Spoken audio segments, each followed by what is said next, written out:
आमच्या तरुणांच्या चेहऱ्यावरती आम्हाला समाधान दिसत नाहीये. रोजचा दिवस नुसते ढकलतायत. येईल तो दिवस ढकलायचा, पुढे जायचं. मिळेल ते शिक्षण घेतोय. शिक्षणाचा आणि नोकरीचा काही संबंध नाही. शिक्षणाचा आणि व्यवसायाचा काही संबंध नाही.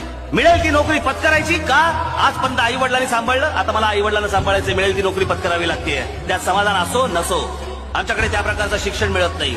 आमच्याकडे खेळाडू तयार होत नाहीत. आमच्याकडचा सचिन तेंडुलकर, त्याला खासगी प्रशिक्षक ठेवायला लागतो आत्रेकर सर. पण राज्य सरकार म्हणून कुठची अकादमी आमच्याकडे उभी राहत नाही स्पोर्ट्सवरती. आमच्याकडे चित्रकारांना कोणतं प्रोत्साहन नाही. आमच्याकडे सिव्हिल इंजिनियर्स नुसते तयार होत आहेत, पण त्यांना कामं नाहीत.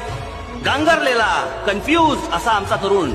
आमच्याकडचा महाराष्ट्रामधला मराठी माणूस आज भाड्याच्या घरात आणि परप्रांतात जी लोक येणार ते आज स्वतःच्या हक्काच्या घरात, तुमच्या महाराष्ट्रामध्ये, तुमच्या हक्काच्या महाराष्ट्रात ते स्वतःच्या हक्काच्या घरात राहणार आणि तुम्ही भाड्याच्या घरात. तुम्हाला मुंबई शहरामध्ये, ठाणे शहरामध्ये, पुण्यामध्ये आज घरं परवडत नाहीत. आमच्या लोकांना सगळे भाव गगनाला भिडले. परवडणाऱ्या घरांची स्कीम आमच्याकडे आणता येत नाहीये. अफोर्डेबल हाऊसिंगची स्कीम आमच्याकडे आणता येत नाहीये. का? कारण बिल्डरांना पोसायचंय. आम्हाला बिल्डरांना पोसायचंय. काय राज्य म्हणायचं का काय म्हणायचं? काही कोणाचा तिकडे लक्ष नाही. हे राज्य माझं आहे, राज्यातली जनता माझी आहे. या राज्यासाठी मला काम केलं पाहिजे विचारच नाही येत आमच्या लोकांच्या डोक्यात. आज मी जो महाराष्ट्राचा विकास आराखडा, जी ब्ल्यूप्रिंट अख्खी आणली आहे, त्या सगळ्या गोष्टी त्याच्यामध्ये आहेत.